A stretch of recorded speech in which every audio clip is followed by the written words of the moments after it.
جن اللہ عز و جل کی ایک مخلوق ہے جو اپنا وجود رکھتی ہے۔ جنات کو ایک خاص علم حاصل ہوتا ہے۔ یہ ایسے عجیب و غریب اور مشکل ترین کام کرنے کی طاقت رکھتے ہیں جنہیں کرنا عام انسان کے بس کی بات نہیں۔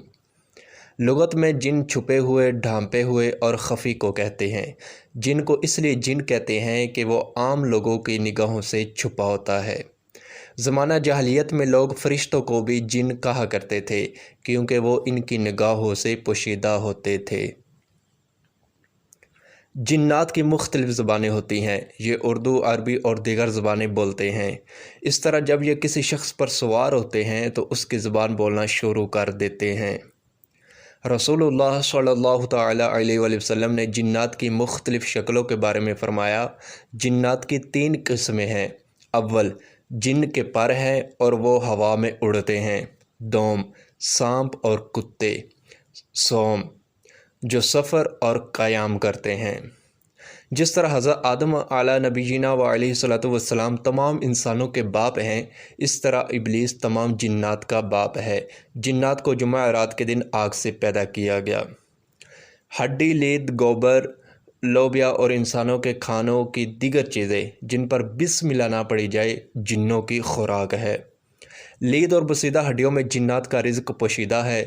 جس ہڈی کو جنات لیتے ہیں اس پر انہیں گوشت ملتا ہے، اور جس لید یعنی گوبر کو لیتے ہیں وہ دانہ یا پھل بن جاتا ہے۔ حضرت سیدنا عمر بقالی رضی اللہ تعالیٰ عنہ فرماتے ہیں، جب انسان کا ایک بچہ پیدا ہوتا ہے تو جنات کے یہاں 9 بچے پیدا ہوتے ہیں۔